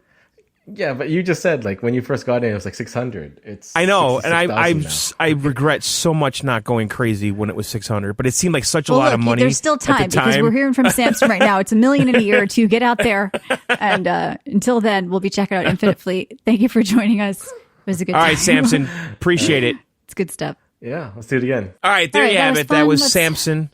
Yep, that's right. Let's. I'm gonna have to try that game now. Let's get into some news. What's happening? News, John. You got to let this guy go. John's had a little bit of an attachment to this man. You guys don't know off air on our break. He's been talking about him. He thinks they had a moment. I'm just trying to help him move along. Not a moment. I just... you just like him. You want to take him to coffee. Well, he said Ethereum's not on the blockchain. You learned something. That's great. Well, no, I understand what he's saying now. So Ethereum is not decentralized because it relies so much on Amazon servers. Sure. Therefore, if some group went after Ethereum, they could pressure Amazon to turn the servers off. I get it. We get it. We learned a lot. I get it now. Okay. Good. John is enlightened. Let's talk about something that kind of bothered me that I talked about on the Discord podcast. Okay. So Fortnite is adding a removal of confrontational emotes setting to the game. We talked about this. Yeah, in the Discord podcast. We haven't talked about it on the show where there's hundreds of thousands of people. Discord's 5 people. Just let me talk about the topic. I get it. Okay. All right. So, they're removing laugh it up, take the L, whip crack, and make it plantain if you want. So you can just click the setting and you don't see these, quote, confrontational emotes. So, a lot of the people playing this game and like esports people or just streamers are like, we're screwed. Imagine getting offended by Fortnite emotes. What's happening to this world? Somebody else was saying Fortnite emotes are now too toxic. The pussification of gaming and the overwatching of Fortnite. It's not just gaming, Michelle. Yeah.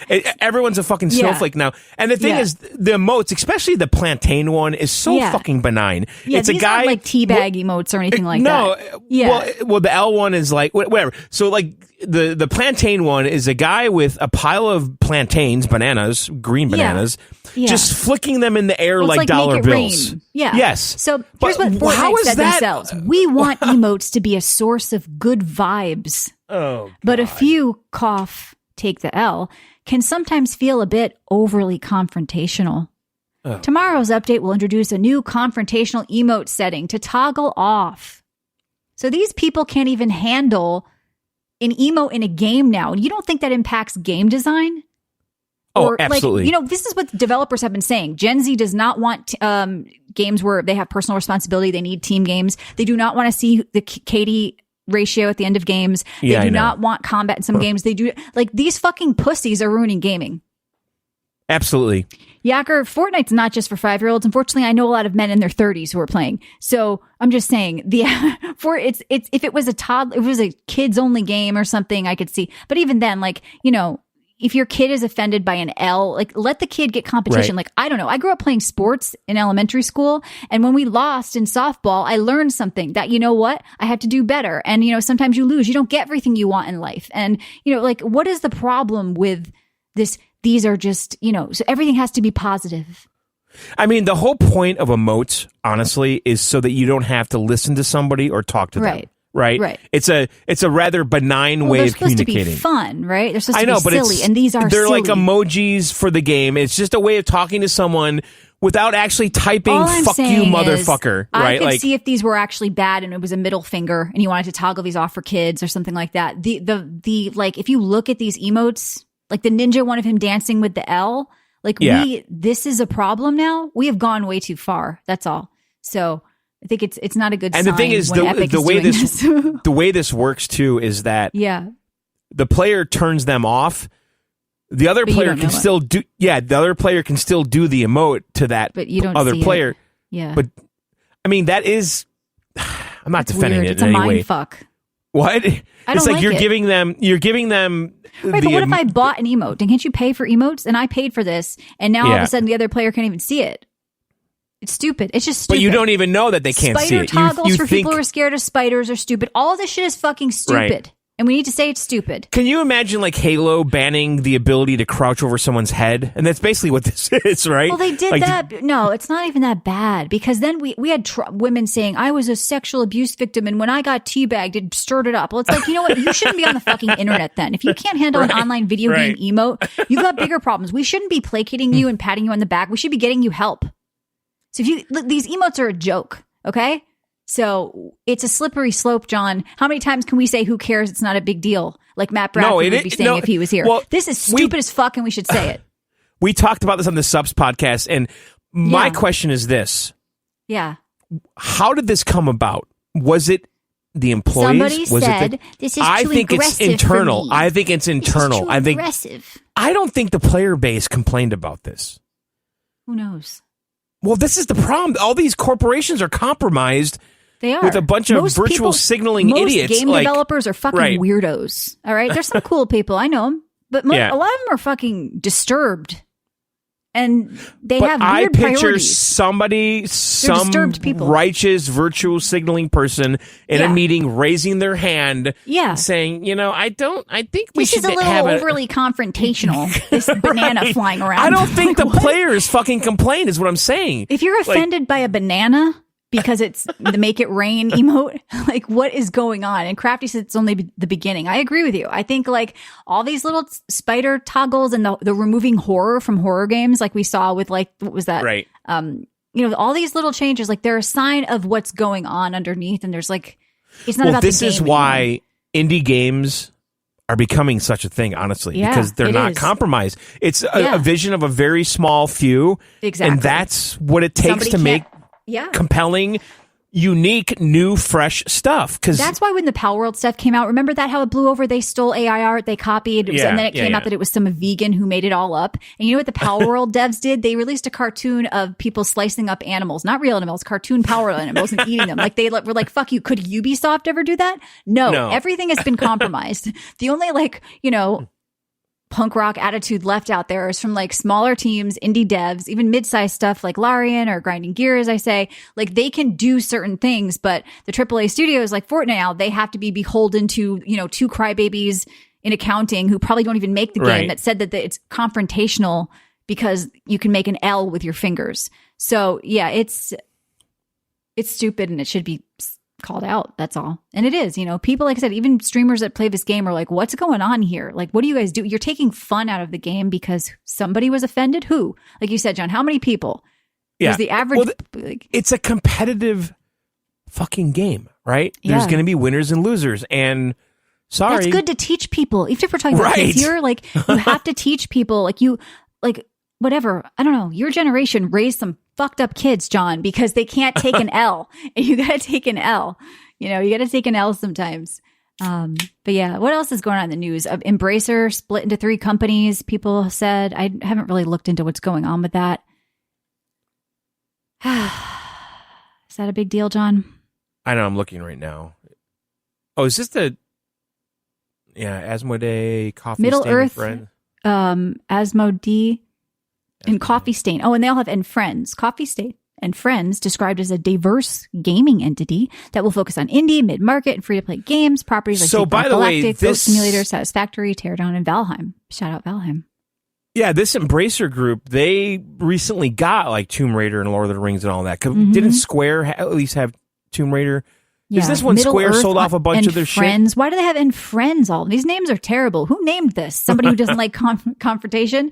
Middle Earth and Friends, Coffee Stain and Friends. Why Friends? This is stupid. So that's going to have like the AAA games, they said, like Dead Island, Killing Floor, Kingdom Come Deliverance. That's weird. They're separating them by AAA and indie. And then the other thing is going to be existing kind of tabletop stuff like Ticket to Ride and Catan and Star Wars. This is... So I do want to talk about this Fortnite thing. Okay, what's going on with it? Well, actually, something kind of cool that I want to try. Oh. So they're doing some like crossover with Billie Eilish, which is not my jam, but she's relevant. Yeah. But what's important about this is that they added Rock Band guitar support. That's cool. So on the PlayStation 5 and the PlayStation 4, you can use the Riffmaster. And if you didn't know, in Fortnite they added basically Guitar Hero in the game. Yeah, we talked about it. I did it one day. There's like a social area, instant area you can go into, and you can go up and play songs. And I did it with a controller, and now they've added Rock Band 4. And by the way, CC Games, I'd imagine people are going to be looking for these controllers. Now, I think I have one of these. I should try it. Yeah. I have some Rock Band guitar. I don't know if it's Rock Band 4. So I don't have to dig out my 360 and Guitar Hero 2 from the closet anymore. Right. So on PS5 and PS4, they support the Riffmaster wireless guitar controller for PS5 and 4, Rock Band 4 Rivals wireless Fender Jaguar for PS4, and it also supports the Rock Band 4 wireless Fender Stratocaster guitar for PS4, and then on the Series X and S, it supports also the Riffmaster Rock Band 4 Rivals Jaguar and the Rock Band 4 wireless. And also, Michelle works on PC. Cool. I'm excited. I will try this. Would you do this? Okay, I don't know where my guitar is anymore. Can I buy a new guitar if I say? So CC Games, are the Rock Band guitars selling for money now because of this? I want to play. I like this stuff, so I do want to play. I should try this over the weekend. Yeah. Because I have, I think, the Rock Band 4 Strat. They're in my sister's closet somewhere, like at her house. I have to go dig I'm pretty sure I have the Strat. Because I would love to. Yeah, like the Guitar Hero thingy that's in there. I don't remember how it worked with the songs. Yeah, so, I guess they have a ton of fucking relevant songs. There's a rumor going around right now on the internet. I don't know if it's true. I didn't look into it, but they linked it in our Discord. So Target sources say they are reportedly not selling physical media in-store or online by the end of 2025. But didn't they say that was mostly just like movies and stuff, not games? Because I thought that was debunked a little bit. Yeah, because media, I guess, maybe could be more movies and stuff. But still, it's a sign of the times if it's even partially true. Well, here's the thing, though. Nintendo is driving this. Mm-hmm. The physical. Because, right? Because, like... CC says it's just movies. But still, I mean, it took them a long time to die. So games still have a good decade left or something. But... I kind of feel like, I mean, obviously Nintendo has the ability to do digital downloads, but if Nintendo sticks with cartridges, they need to, because you can't hold that many Nintendo games, right, on the little things and SD cards, and right, kind of annoying. I feel like the cartridges are more appropriate for physical than the DVDs, because really most of the because you resell games too. You don't nobody's selling like the Lord of the Rings trilogy, you know. I know, but like I feel like a lot of the like Xbox and PS5 physical games are just bullshit. What's on that disc? Like there's really nothing on it. Whereas Nintendo actually has the game on there. Mm-hmm. Like you could buy a game, at Best Buy and get on a plane and play it, Right. But I don't think you can do that with a lot of the discs for Xbox and PS5, right? It's just bullshit. Mm-hmm. Like when it downloads like 40 gigs when you put it in your system, Well, I'm going to let you have your moment here. Yeah. Because you wanted to talk about this. What's that? Microsoft's Xbox has taken over Sony's PlayStation Store. Oh, yeah, I know. What's going on here? Well, exactly that. Like they've got... they've taken over? Well, yeah. Okay. Microsoft Gaming is a new entity within Microsoft under which Bethesda, Activision Blizzard, and Xbox all sit. Because of the popularity of Fallout right now? I think that's part of it. I think Sea of Thieves. So, all right, let me read exactly what's going on here. Okay, so Microsoft currently has more games on the PlayStation Store top 25 than Sony does.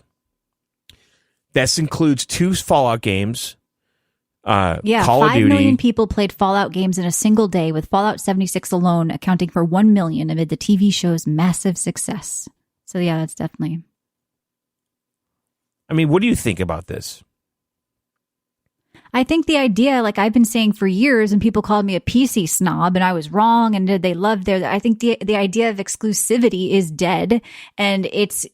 Nintendo as the last holdout, like you said, and PlayStation, what's Xbox doesn't mean anything anymore. The games are going to go everywhere. Now, PlayStation will put stuff on PC, as the caller said in the beginning, and it's now cross-integrated. But are they going to ever put a lot of the stuff on Xbox, like Helldivers? Well, there was a rumor Helldivers was coming to Xbox, the show as well. Listen, if they were smart, Helldivers feels like a perfect fucking Xbox game. Right.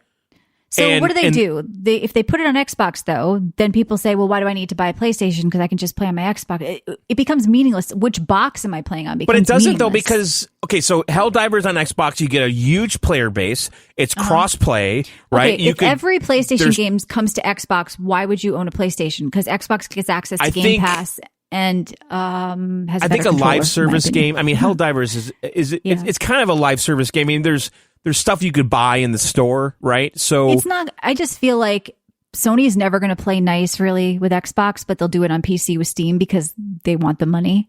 But I don't think they're going to do what Xbox is doing, which is picking some games and putting them on Sony PlayStations, and but not all games. And they saw what happened when there was a rumor that it was all games. Their fan base completely flipped out.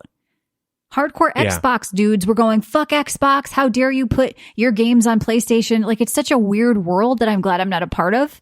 Like, yeah, I know. You know what I mean? Like, everything comes to PC except for Nintendo. But the thing is, Microsoft's been doing that forever. Like, look at Minecraft. It's on fucking everything. Right. So it's not a huge deal anymore, too, though. I feel like it's being more normalized where it's like, okay. I mean, Phil, listen, Microsoft was way ahead on this topic. Godspeed said that was me. Fuck Xbox. I mean, yeah, Xbox people were pissed off for whatever reason. I know. I mean, Starfield, they lost their shit. Like, oh, you can't put. It's not even a good. Like, no one even like really like. Look, seriously, garbage. I think you should give it to everybody. Well, so that's what I'm saying. I don't want it. Just take it from me. Like, it's not like this massive. Oh my god, fan base that's like banging the Starfield drum every day. And if Sony, PlayStation, they gave everybody Last of Us on Xbox. Now we've had it on PC. If they gave it to Xbox, is people like it's an old game because of the TV show. But it's interesting because of the TV show, like I said, and how that impacts stuff with Did you watch more of that Fallout? I watched some of it. It's just not my type of show, but I think it's well done for what it is. I'm having a hard time watching the second episode. I don't know why. I'm not getting the burning desire to keep. I kind of lose focus when I watch. I just tend to like deeper things. It's a little campy for me. I kind of like things that make me think. Like I said, I've still been watching Shogun and Did you watch the Conan thing? Yeah, it's not that great. I don't think it's as good as his other stuff. It's really goofy. Yeah, it's not that great, but I'm a Conan fan. I still like it. Yeah, I was going to say, I still enjoyed it. Laugh, it's fun. But I kind of like the Hot Ones. Did you watch his Hot Ones? That was of course. Funny. Yeah. But I kind of think his YouTube travel stuff was better. Yeah, this is way too edited and scripted. It's like they're reading lines. It's not Conan off the cuff. And so I've watched 2 and there's a lot so of produced things. Yes, that's weird. Very produced. The sound sounds bad, and it's like script. It's not good. It's really not good.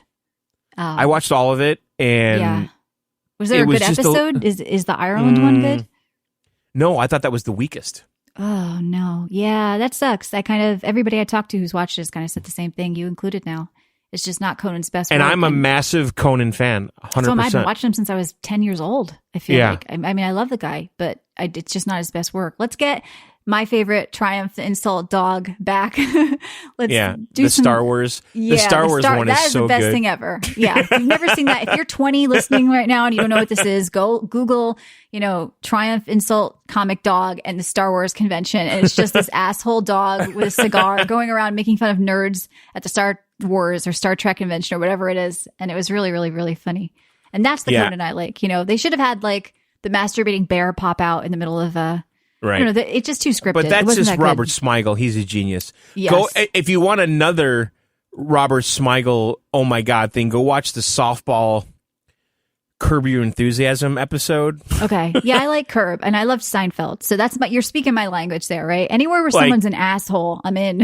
Oh, you should watch the Curb one with the softball game in New York where he called I should play this right now.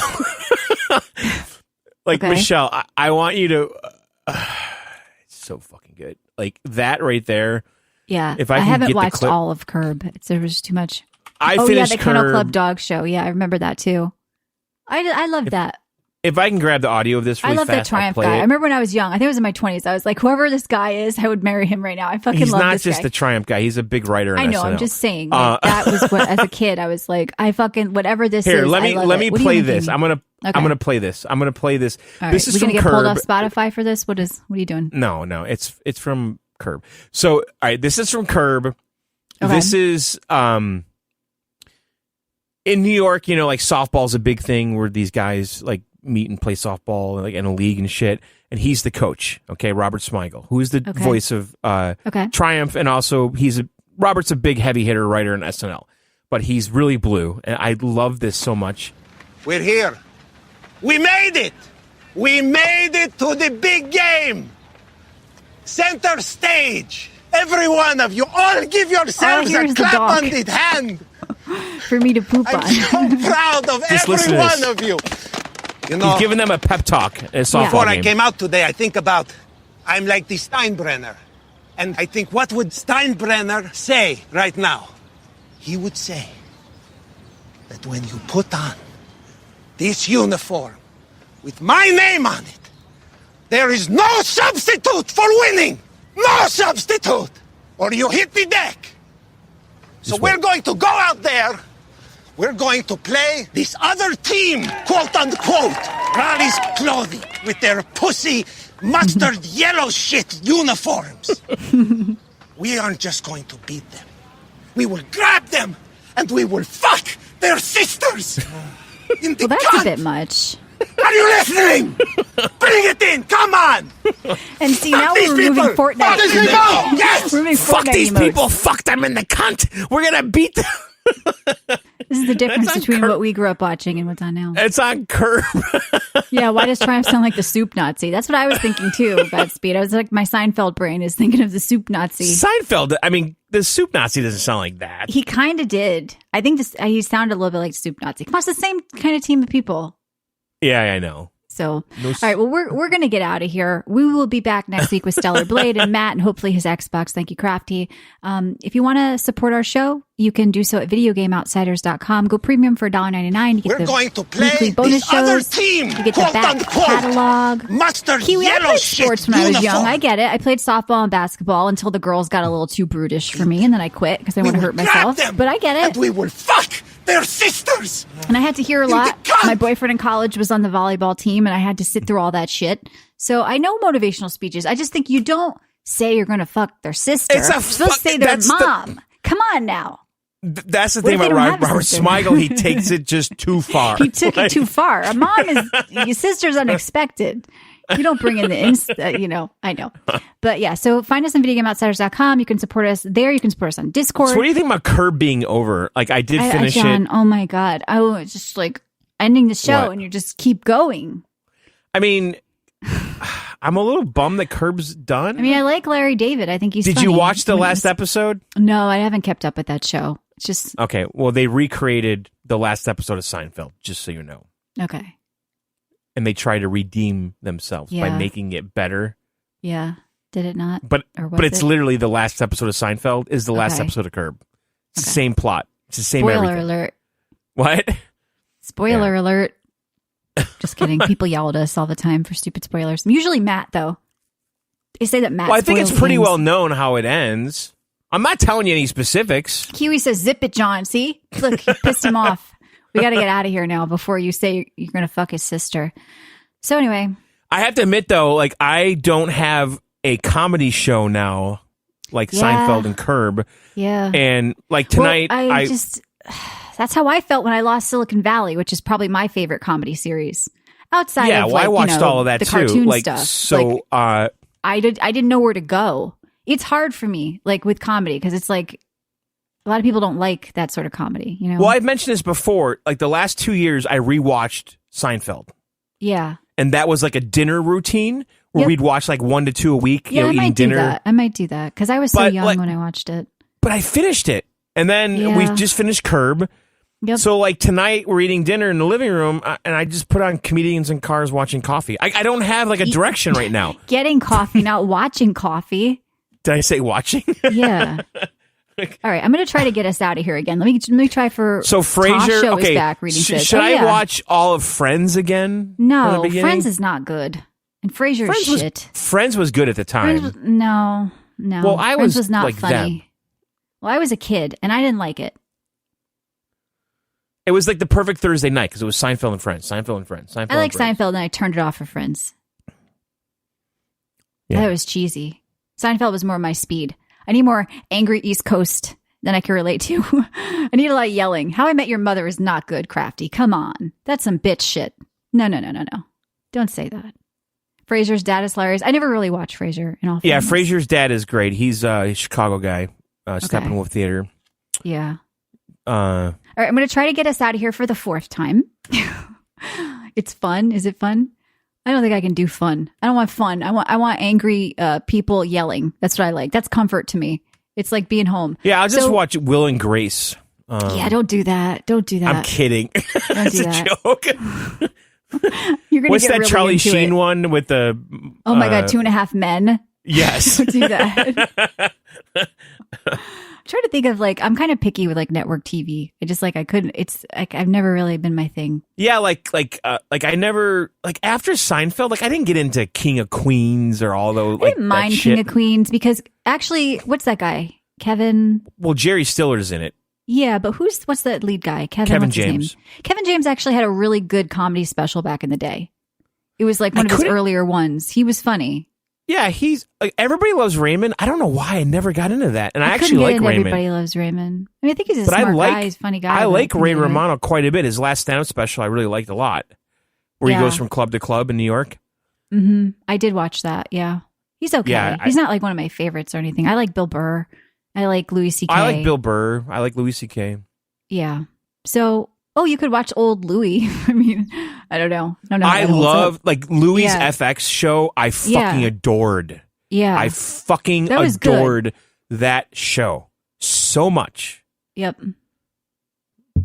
Yeah, well, I'm going to try to get us out of here for the sixth time. And what I liked about that Louis show is that he like filmed everything and then edited everything on his own, like in his like in Adobe Premiere. Like he was literally making the whole show like himself. I mean, that's like you said, that is the way to get good stuff usually. When it's the vision of one person or I know, or but small group then of people Louis did, and they don't he get did it that play apart. like that was not that good. Did you see that play where with the guy from Pulp Fiction? You know what I'm talking about? Let's just bring back Chappelle's show.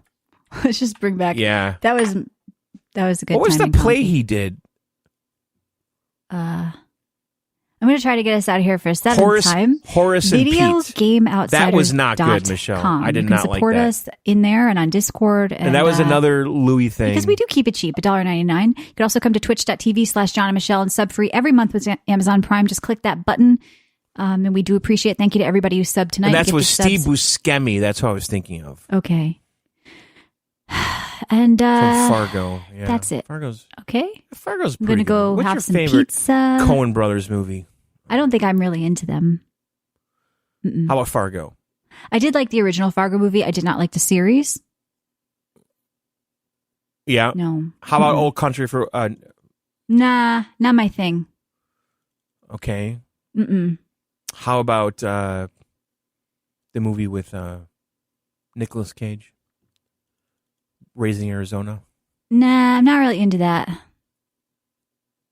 Hmm.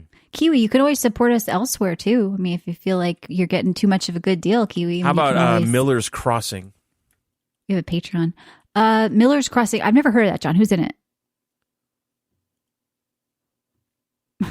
John Turturro. Don't encourage John Godspeed. Gabriel Don't encourage Bryan. him. I've been trying to get out of here. Now, I remember... This is like a guy who's trying to sleep with the girl and he won't let her go home. When Miller's Crossing came out, okay... I've never even heard of this movie. Okay, I really wanted to see that movie, okay? Yeah. And my friends and I were doing like a movie night. Let's go see do not encourage him. So my friends and I were saying, let's go see a movie, okay? Right. And we went to the movie theater in the mall, and I got vetoed. I was voting for Miller's Crossing, and instead we watched the Clint Eastwood Western. Okay. What was it called? I don't know. My favorite movie is The Matrix. Can I leave now? Well, of course we all like that. Who doesn't? I mean, yeah, it's my favorite though, John. I don't know what Miller's Crossing is. I mean, I'm not as cultured as you. What was the Clint Eastwood movie that The came Good, the out Bad, in and the 1990? Ugly? No. That's a spaghetti western. Okay. The one where he's yelling and he's like racist. I think my friends quote that a lot. No, that's El Camino. I don't even know. I don't know. He's got a cute son. That's all I know about Clint Eastwood. Oh yeah, his son was great. Scott Eastwood is cute. Yeah. That's all I know. No, Are you into him? No, for sure. Yeah. Oh yeah, he can't act for shit, but he's cute. I like him. He was good in something I saw. He can't act. He's not good. Oh, he was good in Wrath of Man. Okay. He looks like a douche. That's why I like him. No, he's really good in Wrath of Man. Okay, but I don't think I've seen Wrath of Man.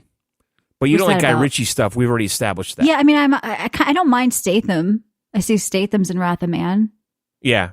Yeah, Scott Eastwood was really good in that. Really? He was a bad guy, yeah. Oh, good. I like bad guys. If I remember right. In movies, not in real life, people. If I recall, he was bad. Okay. Sounds like you don't even remember. Well, I see so much things, but yeah, I think he's bad in that. I'm pretty sure. Okay. Well, I'm glad. I'm glad this video game podcast now knows that Scott Eastwood's character bad. Dirty Harry. Carl says, yeah, that could have been the movie in 1992. Yeah, you know okay, what I here's did? a review. I went and watched Scott the Eastwood old was Dune movie from the despicable. 80s, John. You know, you were telling me about it. I did because I like the new Dune movies. I went and watched the old Dune movie from the 80s. Why didn't you tell me this sooner? I've been telling you. I don't okay. know. I couldn't believe it. It's so campy and weird. It was good to see Dune from a different perspective because obviously, so now you know my perspective on this property. It's completely different. I mean, Dennis is a guy who did Blade Runner, right? He's a different director. He doesn't have that sort of take, okay? But you understand my perspective on Dune because I do, but that's not what Dune is. I'm going to watch the Dune. But when that came out in the 80s, I had some weird friend with Dune figures. Yeah, let's get him on. Let's dig him out. I'm like, dude, this Dune shit's dumb. Like, I'm into Star Wars. You're into Dune. Like, it looks Dune's so way more dumb. badass than Star Wars. Sorry, you're dealing with like time manipulation. And I'm talking 80s though. 80s though. 80s Dune. Well, it was cheesy as fuck. Like I was laughing at it, but I mean, with Sting, it's okay. With Sting, how does Sting look? How's his hair in that? Sting's a little skinny for me. I like a man with more meat on his bones. He was weird looking. Yeah, and I'm not into gingers. Can we leave now? Sting's a ginger? I don't know. I'm just making shit up. Sting's not a ginger. He's blonde. They dyed everybody's hair. I do like blondes. They dyed everybody's hair red on the planet. The Harkonnen are all gingers. They're bald in Dennis's movies, but they're gingers in the Dune miniseries in the 80s. It is weird. It is a weird world. I do like how they tackled the Paul and Chani now you know why I have this I don't want to spoil or anything. So apprehension to looking at Dune because it was just bizarre. It's weird. Also, John, before we get out of here, I do have to tell you, I finally like a Taylor Swift song. Oh, I've never liked one of her songs before. Yeah, I like Fortnite with Post Malone and Taylor. Oh, you do? Like it. Yeah, I do. So I feel like I have to tell you that because you discovered her so many years ago on this show. I did. Yeah, you did. Yeah. Okay. Well, I think we're ready guys, to leave now. I think we're going to go now. Thank you for joining us. Go to VideoGameOutsiders.com. We'll see you next week with Matt and a real show. Out.